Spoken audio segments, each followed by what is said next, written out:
Hello students, आज हम ninth class का chapter force and laws of motion को देखते हैं। चैप्टर है force and law of motion. इस वीडियो की सबसे ज़्यादा खासियत यह है कि आपको इसमें क्वेश्चन के आंसर भी मिलते जाएंगे। जो भी टॉपिक मैं एक्सप्लेन करता जाऊंगा उसको क्वेश्चन के आंसर को भी मैं यहाँ पर लिखता हुआ जाऊंगा, टाइम ताकि सेव हो सके, इसलिए मैं क्वेश्चन को लिखता जाऊंगा और आप उसको स्क्रीनशॉट भी ले सकते हैं और कॉपी में भी लिख सकते हैं। इसलिए कॉपी पेन लेके बैठे तो ज़्यादा बेटर रहेगा। बच्चों, आपने प्रीवियस चैप्टर में, इससे पहले के चैप्टर में हम लोगों ने जो स्टडी करी थी, पढ़ा था हमने किसके बारे में? हमने motion, velocity, uniform velocity, acceleration के बारे में स्टडी करी थी। ये जो स्टडी थी मोशन की, स्ट्रेट लाइन में मोशन, यूनिफॉर्म में मोशन, ये मोशन का कॉज क्या है? What is the causes of the motion? Motion क्यों हो रहा है? इसमें इस बात का एक्सप्लेनेशन नहीं था। ओनली उसमें मोशन, वेलोसिटी किसे कहते हैं, यूनिफॉर्म वेलोसिटी कैसे कहते हैं, ऑब्जेक्टिव मोशन कैसे कर रहे होते हैं, उसकी स्टडी थी। किंतु यहाँ पर हम देखेंगे कि एक्चुअली मोशन होता क्यों है, वेलोसिटी में चेंज क्यों होता है, एक्सेलरेशन क्यों होता है। तो अगर मैं ही आपसे पूछूं कि क्यों होता है, कोई अगर बॉडी रेस्ट में है और वो चलने लगती है, तो कैसे चलने लगती है, कैसे वो मोशन में आएगी? आप कहेंगे सर ऐसा करिए, आप उसके ऊपर एक फोर्स लगाइए। मैंने कहा कैसे? आपने कहा सर उसको पुश करिए, या तो उसको पुश करिए, या तो उसको हिट करिए, या तो उसको पुल करिए, यानी खींचिए, तब वो मोशन में आएगी। तो जनरली फोर्स अगर हम देखें, फोर्स का मतलब यहाँ पर फोर्स, जनरली फोर्स क्या होता है? वैसे पूरी फोर्स के अपन डेफिनेशन दे रहे हैं। फोर्स यहाँ पर कौन सा होगा? Push the body, push, hit और पुल द एनी ऑब्जेक्ट, यहां पर अगर हम फोर्स के बारे में बात करें तो इसका मतलब यह हुआ कि आप किसी बॉडी को पुश कर रहे हैं, और या आप उसको हिट कर रहे हैं, या आप उसको पुल कर रहे हैं। तो जनरली हम अगर फोर्स को बारे में बोलें तो फोर्स ये होगा। अब अगर हम फोर्स को डिफाइन करें कि व्हाट इज द फोर्स, तो फोर्स क्या होता है, इसको देखिए आप। यहां मैंने फोर्स की डेफिनेशन लिखी है। क्या है फोर्स, किसे कहते हैं? अब यहां पर थोड़ा सा ध्यान देना है। The physical quantity which change, या जिसमें चेंज करने की जो है टेंड होता है, ताकत होती है।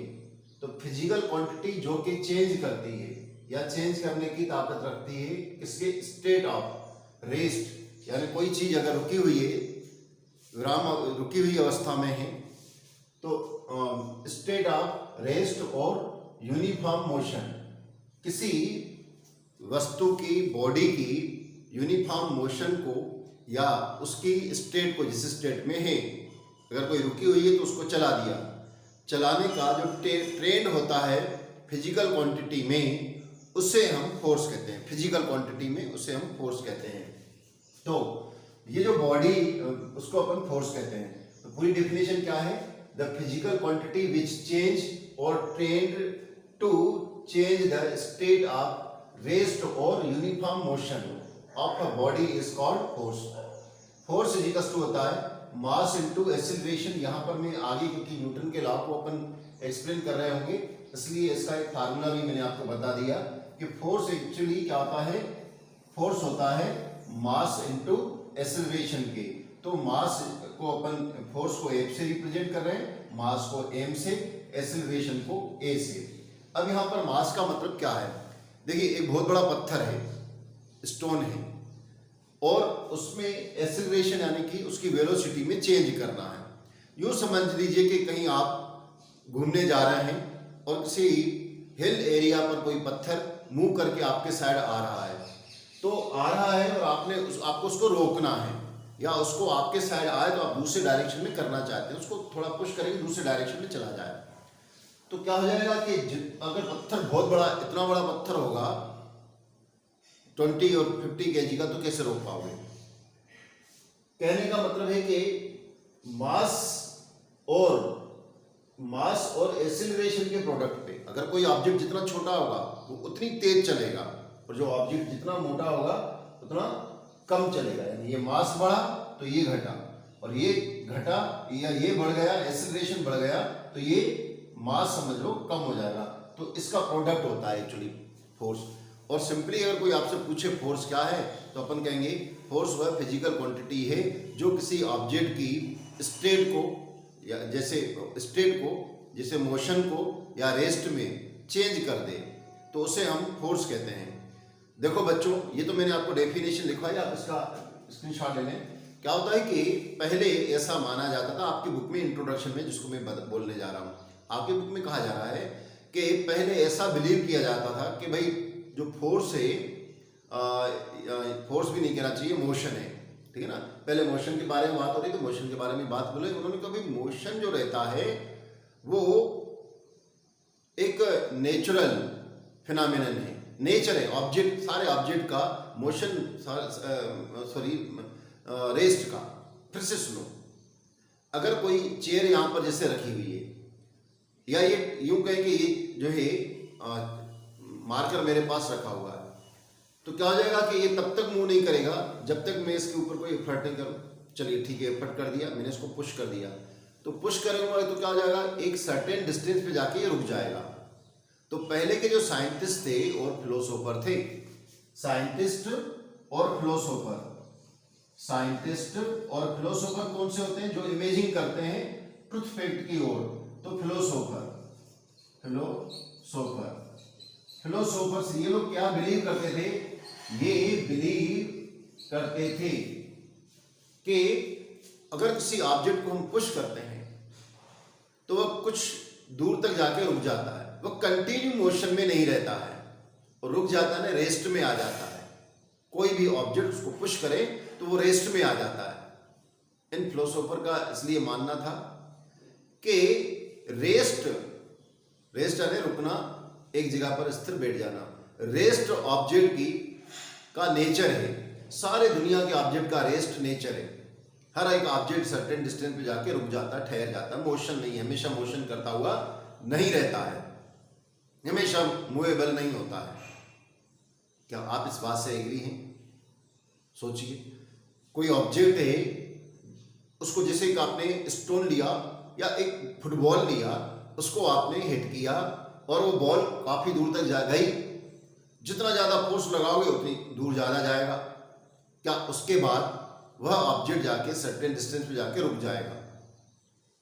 अब ये बॉल के बारे में बात हुई, आपने स्टोन ले लिया या आपने कोई और ऑब्जेक्ट ले लिया, तो क्या वो सर्टेन डिस्टेंस पे जाके रुक जाएगी, कंटिन्यू चलेगी क्या? आप कहेंगे नहीं सर, सर्टेन डिस्टेंस पे जाकर रुक जाएगी। तो इसका मतलब है कि ये दोनों स्टेशनरी हैं, स्टेशनरी यानी कि फिक्स है। अब यहां पर ये फिक्स हो गई, जहां पर रुक गई वहां स्टेशनरी हो गई। स्टेशनरी नहीं है, रेस्ट में है, भले वो रुक गई है वहां पर, तो सर्टेन डिस्टेंस पे जाकर रुक गई। तो इन पुराने फिलोसोफर्स का मानना था कि जितने भी ऑब्जेक्ट हैं इस दुनिया में, उनका ये नेचर है कि वो हमेशा रेस्ट में रहना चाहते हैं, हमेशा रेस्ट में रहना चाहते हैं और रेस्ट में रहते हैं। किंतु जब गैलीलियो आया, गैलीलियो अपना कंसेप्ट ले आया, ये बहुत ग्रेट साइंटिस्ट थे गैलीलियो और न्यूटन, आइजैक न्यूटन और गैलीलियो ने आए और उन्होंने इनकी सोच को पूरा चेंज कर दिया। किसने? गैलीलियो ये एक साइंटिस्ट था, एंड न्यूटन, आइजैक न्यूटन बोला जाता है, न्यूटन इसका पूरा नाम, आइजैक न्यूटन। ये आए और उन्होंने कहा कि ऐसा नहीं है, आप गलत सोच रहे हो, और उन्हें पूरे कंसेप्ट को ही चेंज कर दिया। उन्होंने कहा आप गलत समझ रहे हो कि आपने पुश किया और ऑब्जेक्ट जाके रुक गया, और रुक गया इसका नेचर है, ऐसा नहीं है। उसने कहा ऑब्जेक्ट को अगर हम हिट करें तो वो कंटिन्यू मूव करती चली जाएगी, कहीं भी नहीं रुकेगी, कभी नहीं रुकेगी। एक बार आपने एफर्ट लगा दिया, फोर्स लगा दिया, आप कहेंगे कि सर ऐसा कैसे हो सकता है। और दूसरी बात, आइजैक न्यूटन ने और गैलीलियो ने कहा कि यह भी गलत है कि ऑब्जेक्ट का रेस्ट उसका नेचर है। नहीं, आप सारे ऑब्जेक्ट का रेस्ट नेचर नहीं बल्कि कंटिन्यू मूवेबल है। देखो, अगर आपने फुटबॉल को पुश किया, वो सर्टेन डिस्टेंस पे जाके रुक गई, तो क्या वो अभी मूवेबल नहीं है? हमारी अर्थ मूव कर रही है ना, उसके साथ ये ऑब्जेक्ट भी आपका मूव कर रहा है। और आप कहीं बैठे हो, सो रहे हो, तो क्या इसका मतलब थोड़ी है कि आप मूवेबल नहीं हो, आप अर्थ के साथ मूवेबल हो। कंपेरेटिवली अगर हम स्टडी करेंगे अर्थ के कंपेरिजन में और बॉडी के कंपेरिजन में हमें वो रेस्ट दिखाई दे रही है, किंतु एक्चुअली वो रेस्ट में नहीं है।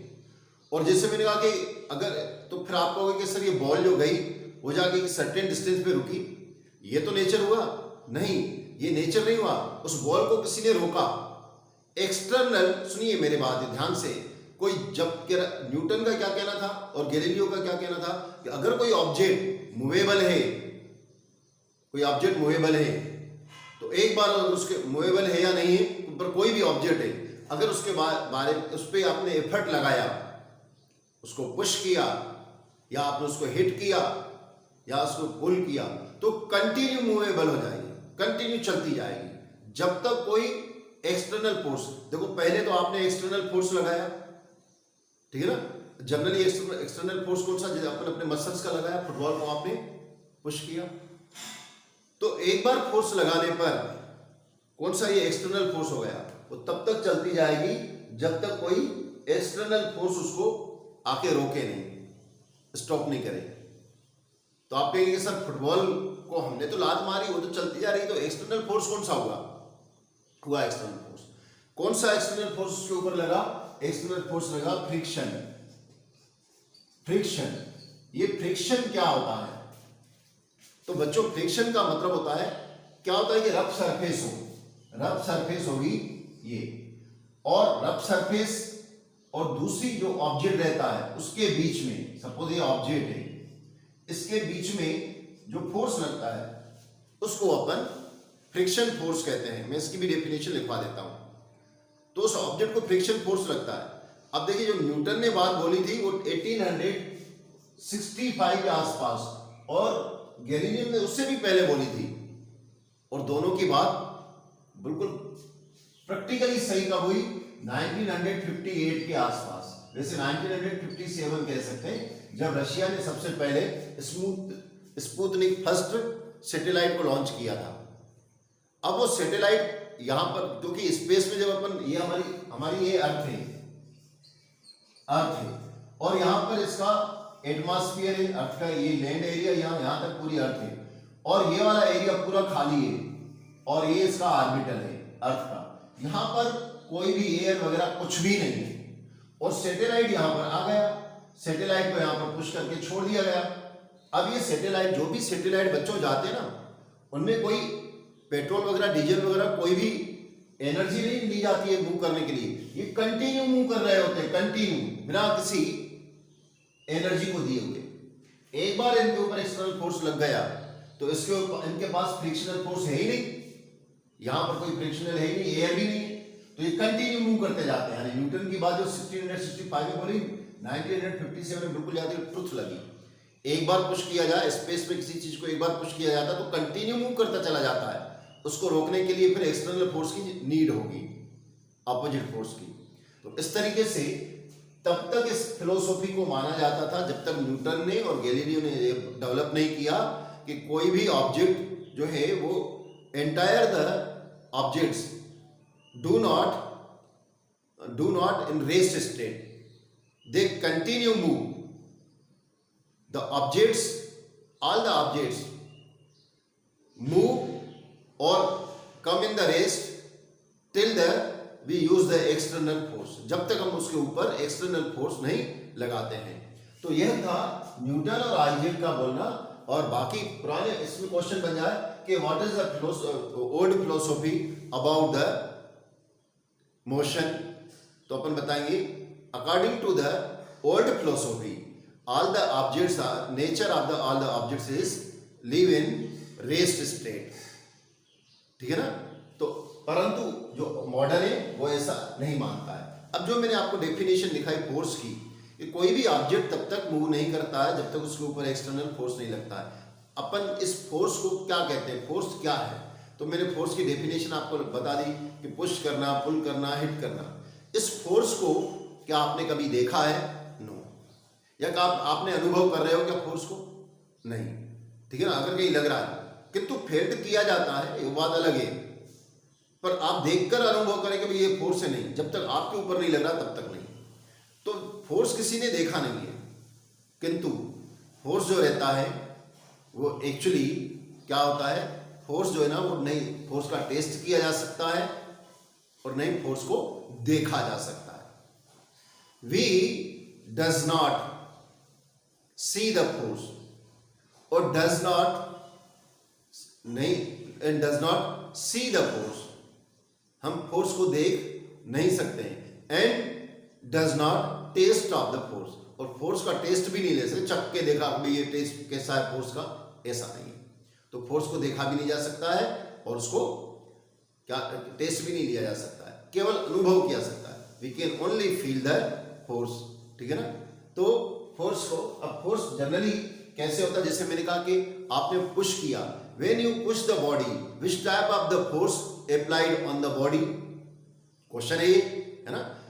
When you push the body it comes in the motion, which type of the force work on this, तो कौन सा, मस्कुलर फोर्स, आपने मसल से लगाया किसी ऑब्जेक्ट को, जब हम पुश करते हैं तो मस्क्यूलर, मसल्स का force, muscular force exert on them, clear. तो यहां तक आगे जो है मैंने आपको बताया कि अगर कोई ऑब्जेक्ट अगर वर्क करता है तो दो तरीके के फोर्स उस पर लगते हैं। मैं यहाँ पर क्वेश्चन लिख के कि नेम टू, जो भी किसी ऑब्जेक्ट को हम करें तो एक एफर्ट्स लगाना पड़ता है, तो name the effects on of a force on bring about other than moving or stopping body. मेरी क्वेश्चन को समझिए, मैंने जो आपको बताया कि बॉडी के मोशन को रेस्ट में है या चल रही है, उसको रोकना, फोर्स के ये दो यूज बताए मैंने, बॉडी का पुश किया चलने लगी, रोका रुक गई, स्टॉप, आपने एफर्ट्स लगाया, मस्कुलर फोर्स लगाया। इसके अलावा आपको और दो बताने हैं या और बताने के ऐसे कौन से जो हैं इफेक्ट हैं फोर्स के, जो इफेक्ट हैं फोर्स के जो कि मूविंग और स्टॉप ऑफ बॉडी के अलावा है। सोचिए सोचिए, तो मैं आंसर यहाँ पर लिख के आपको बता रहा हूँ, ऐसे कोई दो हैं, मैं आंसर लिख रहा हूँ। अब हम फोर्स के इफेक्ट देखें तो हमें चार तरीके के फोर्स के इफेक्ट दिखाई देते हैं। कौन कौन से? एक तो moving of body, stop of the body, अगर बॉडी चल रही है तो फोर्स को लगा के, हम फोर्स को लगा के किसी बॉडी को रेस से मूविंग में ला सकते हैं। फोर्स का इफेक्ट ये होगा कि अगर कोई बॉडी चल रही होती है उसको फोर्स लगा के रोक सकते हैं, क्लियर। और दूसरा, हम किसी ऑब्जेक्ट के शेप में चेंज कर सकते हैं और चेंज इन द साइज, किसी ऑब्जेक्ट की साइज में चेंज कर सकते हैं। ये फोर्स के इफेक्ट है। अब मैंने यहां पर जो एक क्वेश्चन बनाया है, name two effect of the force can bring about other than moving or stopping a body. तो पहला क्या है इफेक्ट ऑफ फोर्स का? पहला इफेक्ट का है आपका इफेक्ट ऑफ फोर्स। पहला इफेक्ट है कि a force can change the shape of an object. Force से किसी ऑब्जेक्ट का शेप को चेंज किया जा सकता है। कैसे? अगर आपने कोई रबड़ की बॉल ली, ये रबड़ का बॉल है, और आपने इस रबड़ के बॉल को क्या किया, आपने यहां से प्रेस किया, और इस साइड से भी रबड़ के बॉल को आपने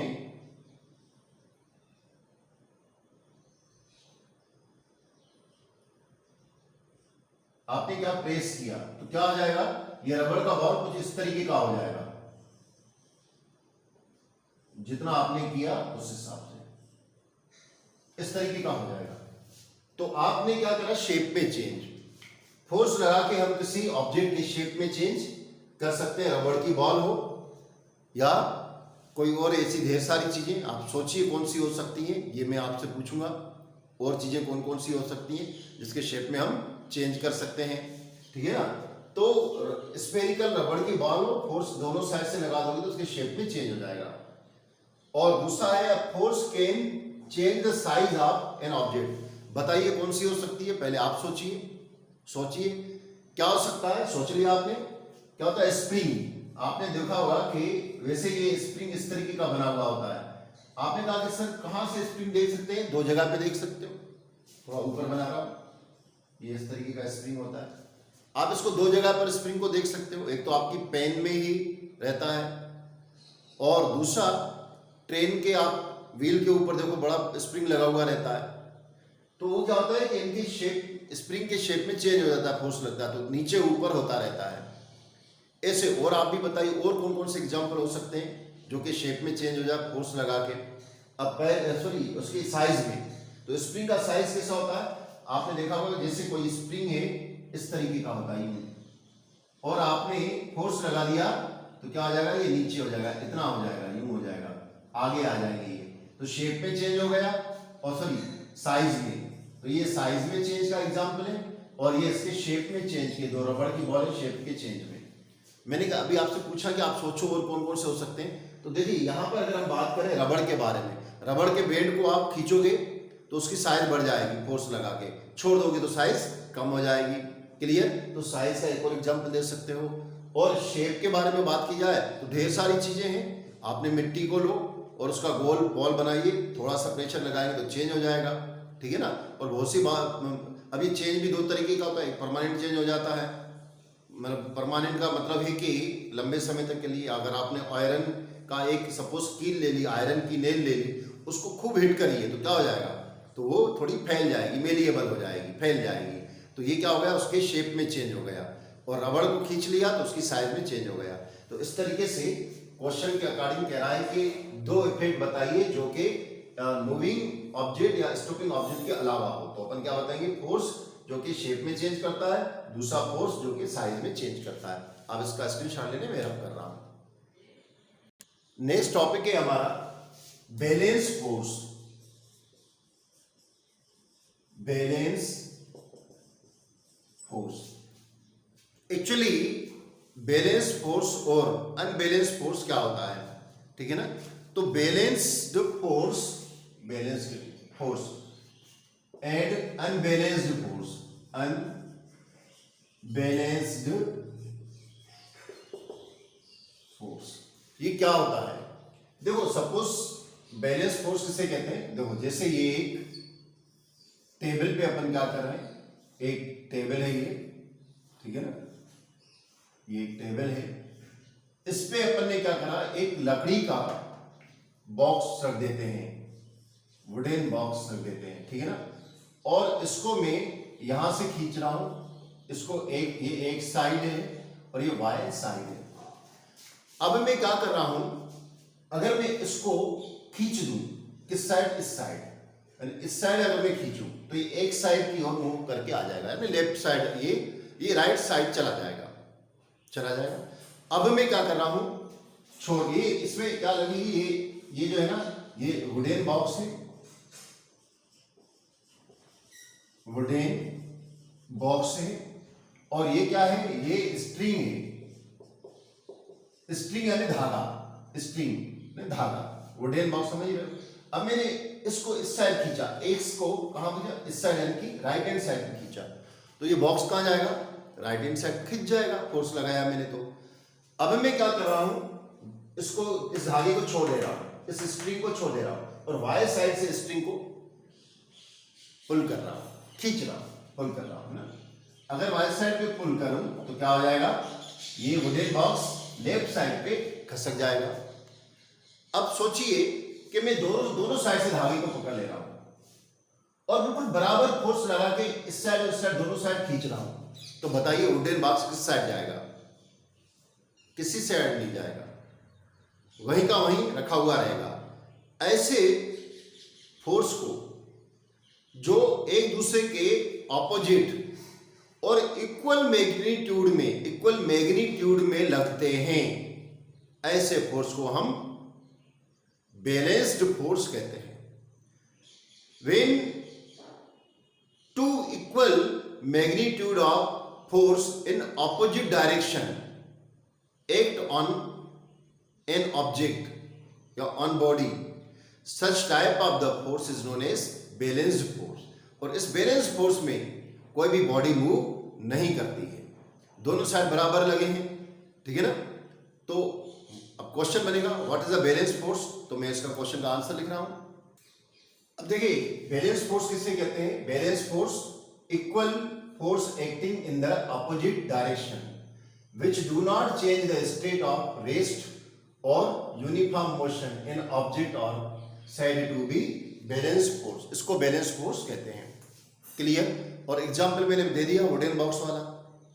अब दूसरा क्या है कि अनबैलेंस फोर्स किसे कहते हैं? What is the unbalanced force?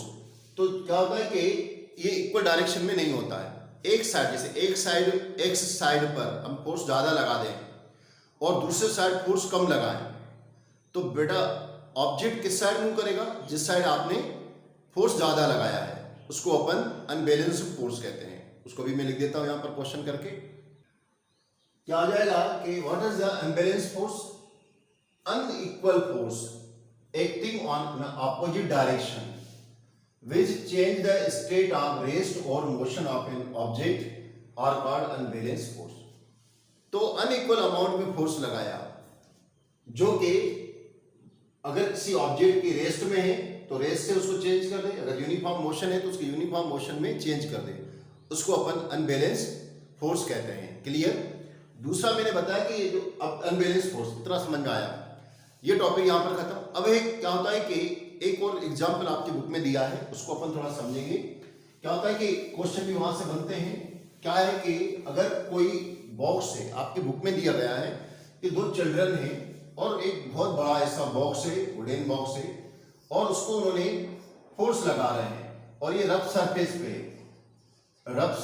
पे, और दो चिल्ड्रन यहां पर सपोज ए है और बी है, इसको फोर्स लगा रहे हैं। तो क्या ये फोर्स लगा रहे हैं तो क्या ये मूव कर पाएंगे? क्या नहीं कर पाएंगे। क्यों? क्योंकि रफ सरफेस से तो मूव नहीं कर पाएंगे। क्यों? क्योंकि रफ सरफेस में फ्रिक्शन लगता है, और फ्रिक्शन की मैंने डेफिनेशन दे दी थी, एक बार मैं फिर से बता देता हूं कि friction is the force that क्या है? रेजिस्ट करता है ना, रोकता है, resist motion when the surface of one object comes to contact with surface of other object is known as frictions। ठीक है ना? जब एक ऑब्जेक्ट की सरफेस दूसरे ऑब्जेक्ट के कांटेक्ट में आती है तो क्या हो जाता है कि उनके बीच में वो दोनों सरफेस एक दूसरे के को रेजिस्टेंस करती है, मोशन को, दोनों सरफेस के रेजिस्टेंस करती है मोशन को, इसको हम फ्रिक्शन कहते हैं। क्लियर? क्या होता है कि आज के लिए यहां तक, और बाकी इसका डिटेल मेरे सेकंड वीडियो में देखिएगा। Thank you, have a nice day.